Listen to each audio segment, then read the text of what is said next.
ফের একবার ভালুকের দেহাংশ পাচারের আগেই পাচারের ছক ভেস্তে দিল বাগডোগরা বন বিভাগ। জানা গিয়েছে ভালুকের পিত্ত এবং চামড়া পাচারের ছক ছিল পাচারকারীদের। তবে বন দপ্তরের তৎপরতায় বাগডোগরার বিহার মোড়ে দুই পাচারকারীকে আটক করে তল্লাশি চালালে তাদের কাছ থেকে উদ্ধার হয় 3টি ভালুকের পিত্ত ও চামড়া। এ বিষয়ে কার্শিয়াং ফরেস্ট ডিভিশনের ডিএফও দেবেশ পান্ডে জানান, অরুণাচল প্রদেশ থেকে নেপালে ভালুকের দেহাংশ পাচারের ছক ছিল পাচারকারীদের। গোপন সূত্রে সেই খবর পাওয়া মাত্রই পাচারের আগে বাগডোগরা বন দপ্তরের একটি বাগডোগরার বিহার মোড় সংলগ্ন এলাকায় ঘাটে ঘিরে বসেছিল। এরপরই সন্দেহের বশে দুই যুবককে আটক করে তল্লাশি চালালে তাদের কাছ থেকে উদ্ধার হয় ভালুকের পিত্ত ও চামড়া। ধৃতরা হলো আইজুল হক ও বাবুল হোসেন। ধৃতরা অসমের বাসিন্দা বলে জানা গিয়েছে। ধৃতদের রবিবার শিলিগুড়ি মহকুমা আদালতে পাঠানো হয়। ধৃতদের রিমান্ডে এনে গোটা ঘটনার তদন্তের নামবে পুলিশ। ব্যুরো রিপোর্ট, IHRO বার্তা। সর্বপ্রথম হচ্ছে আজকে বিহার মোড় এলাকা থেকে ওনার দুজনকে অ্যারেস্ট করা হয়েছে। একজনের নাম হচ্ছে আজিজুল হক, মেল 39 ইয়ার্স, ওই লখিমপুর আসামের।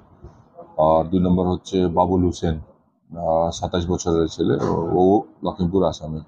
ওদের কাছ থেকে বিয়ার বাইল মানে ভালুর পিত যেটা বলা হয় সেটা 3টা পাওয়া গেছে, আর ভালুর ছাড়ের টুকরো 3টা পাওয়া গেছে।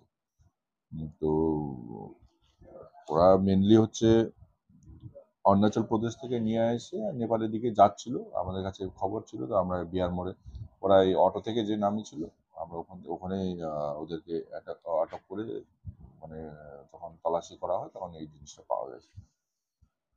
ইনফরমেশন কি আগে থেকে ছিল? ইনফরমেশন ছিল, টিপ অফ ছিল যে এরকম হচ্ছে, আর ইনফর্মার আমাদেরকে আইডেন্টিফাই করাই দিচ্ছে লোক যে এই গাড়ির মধ্যে আছে, আইডেন্টিফাই করেছে। এর কি আগেও কোনো পাচার গাড়িতে যুক্ত ছিল? মনে হচ্ছে, যেহেতু মানে এত ক্যাজুয়ালি এরা ট্রাভেল করতেছিল পকেটের মধ্যে নিয়ে, তো এদের মোবাইল থেকে যেটা অনেক কিছু ইনফরমেশন পাওয়া গেছে, অনেক কিছু, এটা শুধু না, অনেক কিছু জিনিসের মধ্যে এরা কাজ করতো। তো মানে মনে হচ্ছে যে এরা আগেও এভাবে নিয়ে গেছে।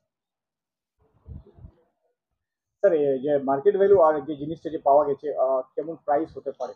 দেখুন, এটার প্রাইস তো আমি বলতে পারি না। এখন এটা ব্ল্যাক মার্কেটে যখন চলছে, তো এখন আমরা তো কোনোদিন কিনিও না, মার্কেটে পাওয়া যায় না, গভর্নমেন্ট কোনো রেট ফিক্স করে না বা ফিক্স হয়ও না, তো এটা বলতে পারছি না। কিন্তু ওরা মানে যেটা ইন্টারোগেশনে যেটা বললো যে ওরা মানে ট্রেডিশনাল মেডিসিনের হিসাবে ওটা ইউজ করে, তাই জন্য বিক্রি করছিল, এটা বলছে। নেপালে কোথায় নিয়ে যাওয়ার ছক ছিল স্যার?